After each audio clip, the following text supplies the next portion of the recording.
A blessed, blessed Thursday morning po sa bawat isa. Good morning, good morning, good morning. Mapagpalang umaga po sa ating lahat. Tayo ay narito ulit sa ating Seeking God in the Morning, ang ating morning devotion. Ayan. Kumusta po ang inyong umaga, ang inyong araw, ang inyong Thursday morning? No, I hope ang bawat isa ay nakapag-recharge sa buong magdamag nating pagtulog.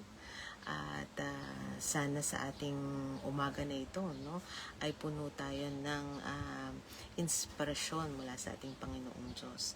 At ito, narito tayo ulit para mas lalo pang madagdagan, no, yung inspirasyon na kailangan natin para sa ating araw-araw na gawain. Ayan. Katulad ng dati, bago tayo magpatuloy sa ating gawain, tayo muna ay manalangin. Iniimbitahan ko ang bawat isa na tayo ay umuko at tayo po ay manalangin. Panginoon naming Diyos na makapangyarihan sa lahat, maraming salamat po sa umagang ito, sa napakagandang kaloob mo na araw sa bawat isa sa amin. Maraming salamat sa panibagong kalakasan, sa pagkakataon na kami muli ay makapagbulay-bulay sa iyong banal na salita. Kasyahan mo po nawa kami, Panginoon, ng iyong banal na Espiritu. Basbasan mo po ang bawat isa sa amin na nanonood ng live na ito, nanonood ng replay ng live na ito, upang patuloy, Panginoon, na maunawaan namin ang iyong mga salita. Buksan mo ang aming puso't isipan at pagkalooban kami, Panginoon, ng kalakasan, karunungan, na hindi lamang maunawaan namin kundi maisabuhay din namin ang lahat ng aming napag-aaralan sa gawain na ito. Basbasan mo po ang gawain ito, basbasan mo rin po ang iyong lingkod. Tulungan mo po ako na maibahagi ko ang iyong mga salita ng tama at may karunungan. Gabayan mo rin ang iyong mga anak, Panginoon, na nasa ang dako man sila, anuman ang kanilang pinagkakaabalahan, Panginoon. Tulungan mo na nawa sa susunod na pagkakataon ay makasama namin sila sa ganitong gawain. Idinadalangin ko rin, Panginoon, ang iyong mga anak na nagpapagaling o may mga karamdaman sa mga oras na ito. Haplusin mo po at pagalingin mo po nawa sila. Pagkalooban mo rin po nawa ng katagumpayan ng iyong mga anak na dumaraan sa mga pagsubok sa buhay, Panginoon. Ikaw po nawa ang gumabay sa kanila at magkaloob, Panginoon, ng katagumpayan na ito. At malinisin mo po ang aming puso't isipan at patawarin mo po kami sa aming mga nagagawang kasalanan. Muli ang lahat ng ito'y dalangin namin sa matamis na pangalan ni Jesus. Amen. Amen. Ay, sorry, gumalaw. Gumagalaw. Ayan. A blessed morning po kay Auntie Paz. Good morning sa iyo, Auntie, at sa lahat ng mga kasama mo sa iyong tahanan sa oras na ito. Ayan, nandito na tayo sa ating day 12 nitong ating topic na Youth in Action. Ayan. Hindi lamang ito para sa mga kabataan, para rin ito sa ating mga magulang. Ako, sa totoo lang, ay marami po akong natutunan dito kasi nagpapasalamat ako sa Panginoong Diyos na ito ay isang responsibilidad na tinake ko sa aking sarili. Challenge ko yung sarili ko na mag-prepare ng mga ganitong devotional message every day para hindi lamang para sa mga nakikinig sa akin, kundi gayon din, no, para sa akin, sa aking tahanan, sa aking pamilya. Kaya sabay-sabay po tayo ritong natututo. Sabay-sabay tayong napapalo, kumbaga train. Ayan. Sabay-sabay tayong tinatamaan nitong mga topics na ito, no, dahil ako po ay hindi lamang isang anak, syempre magulang din, no, at nagtuturo para sa mga kabataan. Kaya napakalaking tulong po talaga nitong topic na ito, no, para sa akin. Ayan, kaya I hope na kung gaano ito kalaking tulong sa akin, mas lalo po nawa sana sa bawat isa sa inyo na nakikinig. Ayan, so heto na tayo, no, sa ating day 12. Ayan, a blessed morning din kay Ading Shirley. Good morning sa iyo at sa lahat ng kasama mo sa iyong tahanan. Ayan, so tama-tama, dito tayo sa day 12. Today, isang topic lang ang ating i-discuss. Tomorrow, dalawa, no, para dun sa ating pang Sunday o pang Sabbath day, i-combine natin ulit para sa ating next na araw. So tomorrow is pang day 13 and 14 natin. So today, ang ating day 12, no, sa mundo ng sports, hindi lang puro takbo at laro. Siyempre, kailangan din natin na magpahinga, no? Napakahalaga nitong tinatawag na recovery.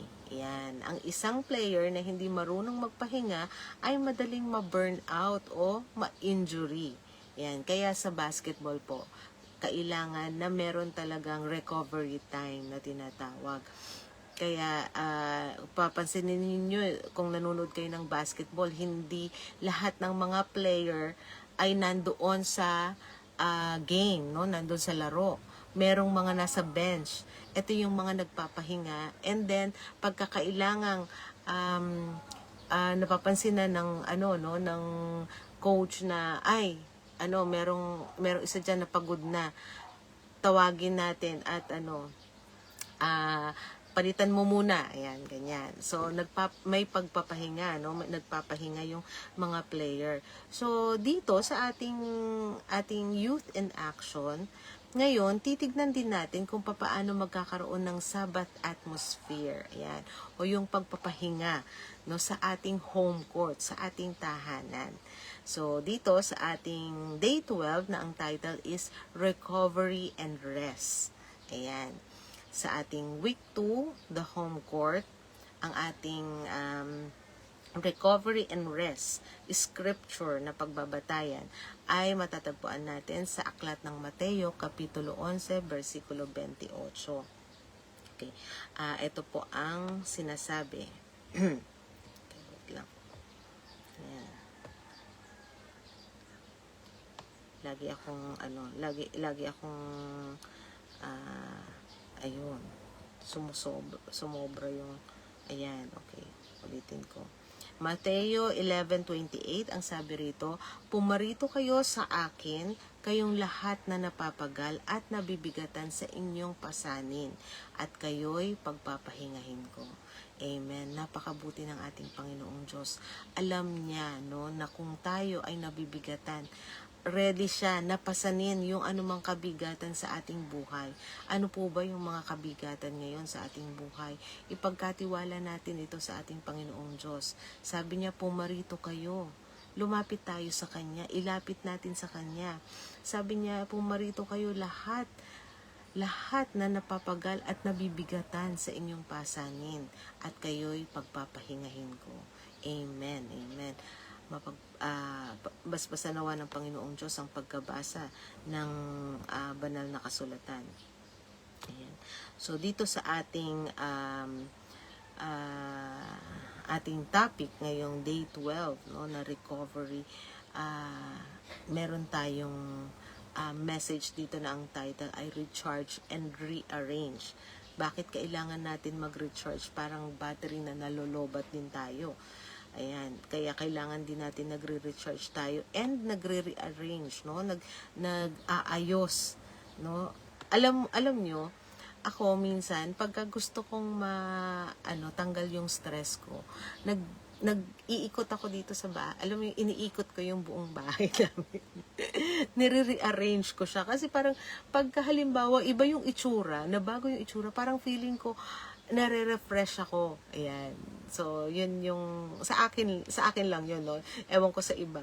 Baka mamaya mas lalo silang ma-stress pagka naglinis sila ng bahay. Syempre maglilinis ka kasi ng bahay eh. So pagka after ko na i-rearrange yung yung bahay, no, parang feeling ko brand new, nasa ibang lugar ako. Ganun yung feeling ko. Kaya siguro parang nakakatanggal ng stress. Ayan. Pero alam nyo ba, sa bawat season ng laro, no, sa sports, mayroong tinatawag na off day. Ayan. Hindi ito ibig sabihin na tamad yung player, no? Ito yung strategic rest para yung mga muscles, no, ng mga players natin maka-recover, at hindi lang yung mga muscles, no, yung isip maging fresh ulit. Alam nyo, kung ang ating katawan ay may mga muscles. Yung sa ating brain din, no, meron din tinatawag dito ng mga muscles na i-stress din yung utak natin. Kaya, kailangan din talaga, sa bawat tao, kailangan ng tinatawag na off day. Ayan, kung ang ating bahay ay laging puno ng stress, nagmamadali, no, pressure, mawawalan tayo ng lakas. Lalo na sa ating pagiging influencer sa ibang tao. Kumbaga sa loob ng bahay, na-consume na niya lahat ng mga nakakapagod. So pag labas mo ng bahay, mahirap ka nang maging makapagpa good vibes o hindi na mag-good vibes, no, yung ibang tao sa iyo kasi nga mararamdaman nila yung bigat o yung stress na dala mo. Syempre kahit naman sino, albawa, ay naku, dami ko ng problema, parang ayoko munang kausap yan si sister kasi mas marami pa siyang problema sa akin. 'Di ba ang hirap ng ganun, Kumbaga lahat tayo gusto natin good vibes. Ayan. Kaya syempre pilitin natin na yung ating tahanan ay huwag mapuno ng stress. So, anong gagawin natin, no? Kung yung ating, syempre,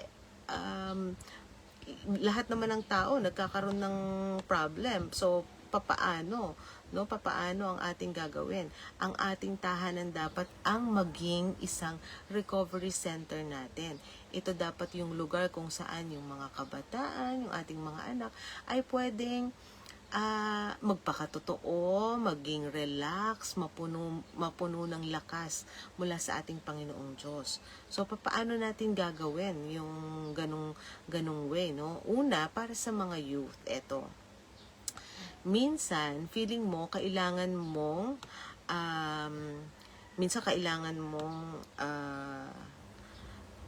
asan na tayo? Sorry. So, minsan, no, kailangan mong laging on the go. Yan ang feeling ng mga kabataan ngayon. Feeling nila, kailangan nag-aaral sila, sabay nagso-social media, tapos gumagawa ng mga kung ano-ano, no? Pinagsasabay-sabay nila hanggang sa later on, wala silang matapos. Ayan.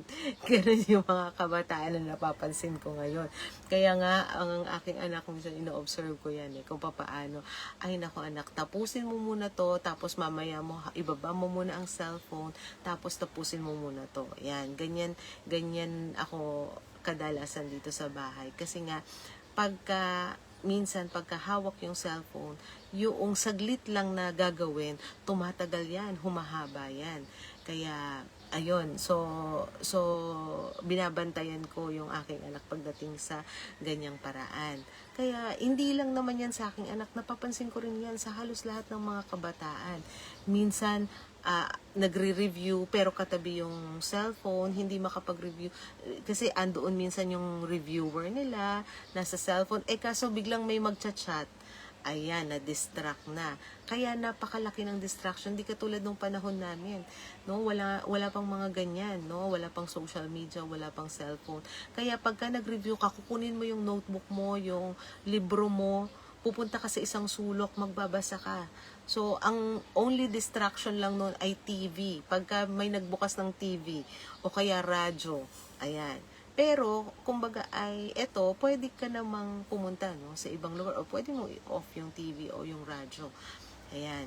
So, hindi katulad ng cellphone. Kung andyan yung, o kaya yung laptop, no, kung andyan yung reviewer mo, andyan din yung mga kukontak sa'yo.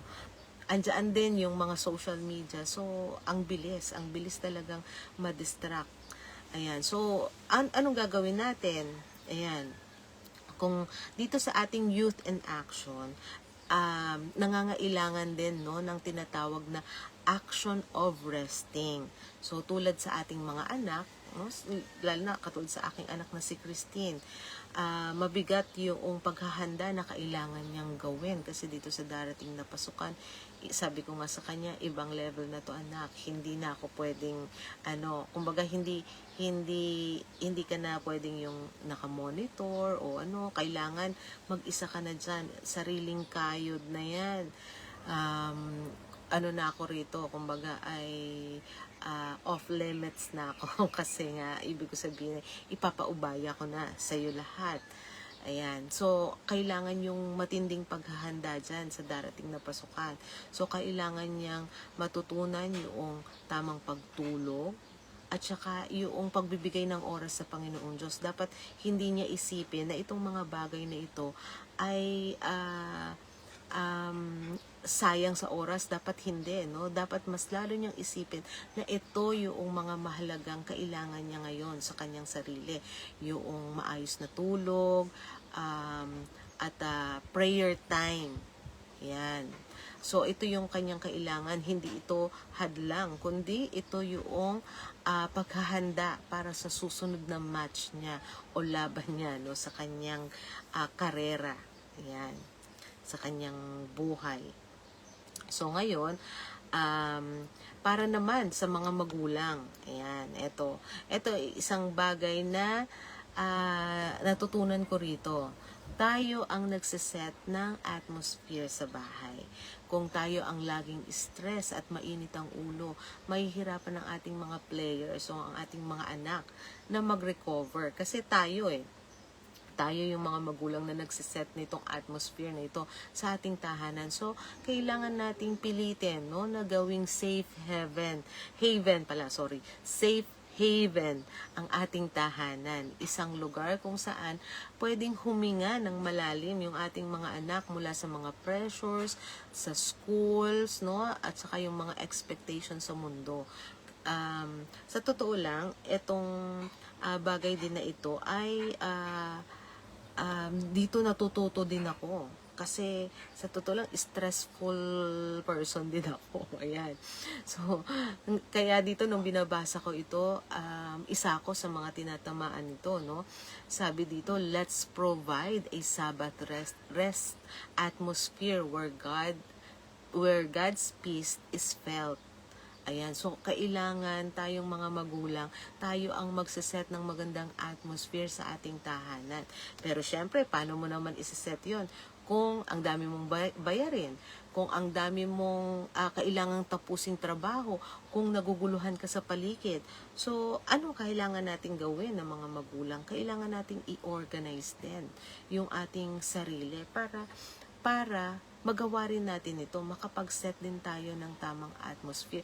Kailangan din kung kailangan ng mga anak natin ng tamang rest, ng tamang tulog, at saka ng tamang time para kay Lord, kailangan din natin yon ng mga magulang. Mas lalo natin kailangan para hindi lang tayo mag-set ng example sa kanila, kundi sa atin mismo manggagaling yung magandang atmosphere na yan. Sa totoo lang, ako nga po ay puyat. Pero pinilit ko talaga na medyo habaan yung tulog ko ngayon, no? Gumising ako medyo late na. Kasi nga, alam ko rin na pagka puyat ako, syempre, minsan hindi ka rin makapagbigay ng good vibes pagka parang feeling mo kulang na kulang ka din, no? Kaya katulad nga nung napag-aralan natin doon sa ating Christian women community, na ano yung ibubuhos mo, if you are an empty cup, ano yung ibubuhos mo for others. So, kailangan i-feel mo rin yung sarili mo, punuin mo rin siya.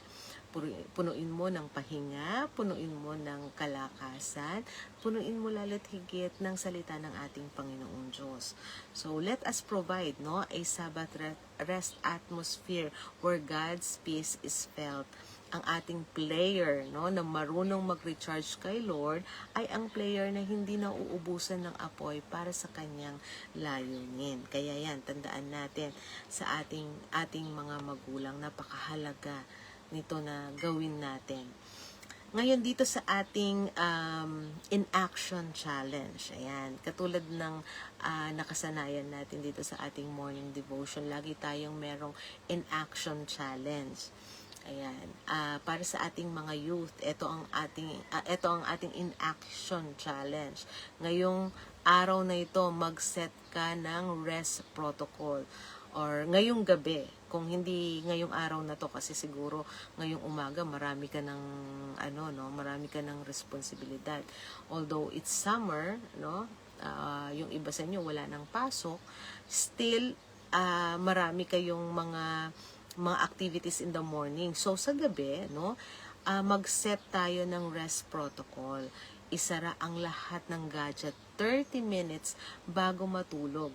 Kaya ba? Yes, kaya to, no? Kakayanin. Kayanin ninyo ang challenge na ito. Gamitin ang oras na gamitin yung oras para magpasalamat ka kay Lord. Itaas mo sa Kanya yung mga wins mo ngayong araw na ito.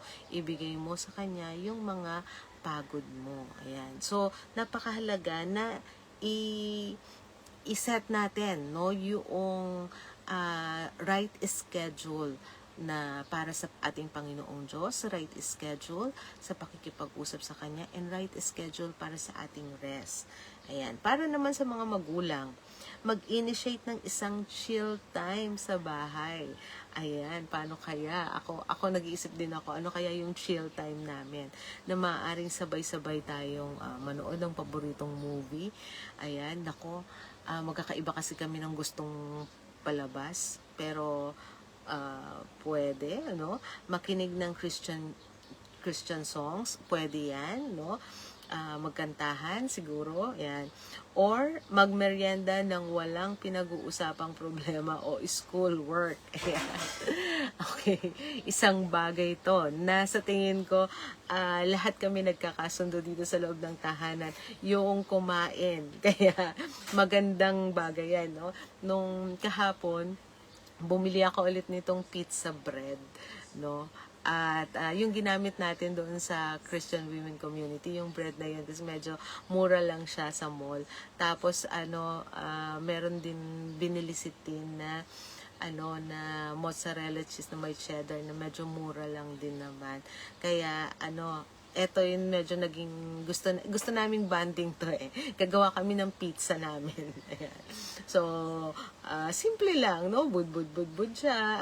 Meron pa kasing mga natirang pizza sauce dun sa natin. So, naglagay kami ng pizza sauce, tapos bud siya ng cheese, tapos nilagyan ng tidbits na pineapple, may natirang ham na 2 piraso, nilagay na namin, o yun, nilagay dun sa ref. Parang sarap na banding na, no? Alam mo yun. Kaya, yun, isang bagay na nagsiset ng chill time sa ating tahanan. So, yun.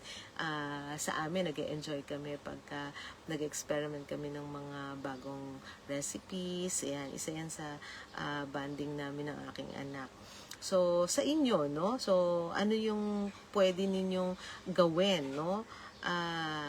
Yung ating layunin dito ay yung i-recharge natin hindi lang yung ating katawan, yung ating puso at yung ating isip. Ayan, so muli, napakagandang paalala sa bawat isa sa atin. No, magkaroon tayo nitong rest time. Kahapon, kung kayo ay nakapag midweek, no, papansinin natin, napakahalaga na sa loob ng isang linggo, meron tayong activity sa church. Yun yung midweek natin. At kahapon nag-start kami ng aming Christian Women Community na gathering. After ng midweek, para sa mga young people, nagkaroon din kami. Meron na kami ngayon na every Wednesday na para sa mga pangkababaihan. Ayan, nagpapasalamat din ako kay Sis Mar na nag-suggest and nag-initiate, no? And willing na siya ang pa-prepare palagi ng topic namin every Wednesday.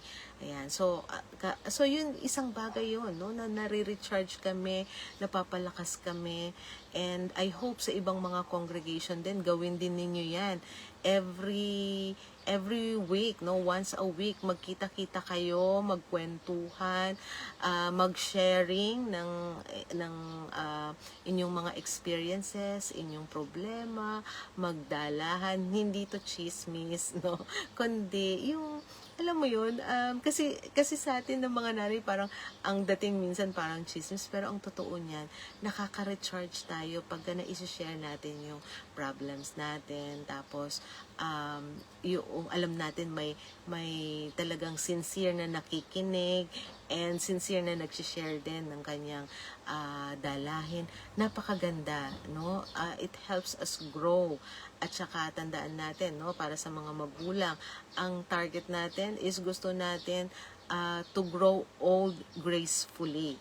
At ito ay isang malaking bagay. Kaya nga sinulat sa Bible na wag ninyong kalimutan, no, yung pagkakatipon. Kasi nga napakahalaga nito. Ay ito nakikita ko sa aking sarili sa edad kong ito. Napakahalaga pala talaga yung meron kang time na nakikipagkwentuhan ka sa mga kapatid sa iglesia. Ayan. So muli, napakagandang paalala sa bawat isa sa atin sa araw na ito. Bago tayo magtapos dito sa ating morning devotion, tayo muna ay yumuko, pumikit at manalangin. Panginoon naming Diyos na makapangyarihan sa lahat, maraming salamat po na ang bawat isa sa amin ay may pagkakataon, Panginoon, na makapakinig ng iyong salita, ma-recharge, Panginoon, mula sa iyong mga salita.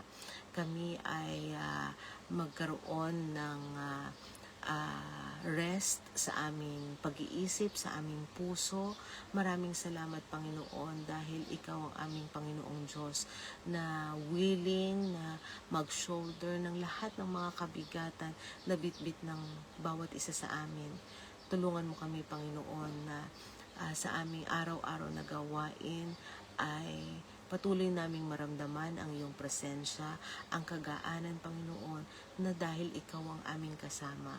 At tulungan mo rin na ma-reflect namin ang liwanag na natatanggap namin mula sa iyo, Panginoon. Nawa ito ay makita sa aming buhay at maging liwanag din sa lahat ng taong nakakasalamuhan namin. At Ama, lagi mo po nawa kami gawing karapat-dapat sa napakadami mo pong biyaya at pagpapala sa amin. At ang lahat ng ito ay dalangin namin sa matamis na pangalan ni Jesus. Amen. Amen. A blessed morning po ulit. Ay, hindi ka na malaglag. A blessed morning po ulit sa bawat isa. And to God be all the glory. Take care and God bless.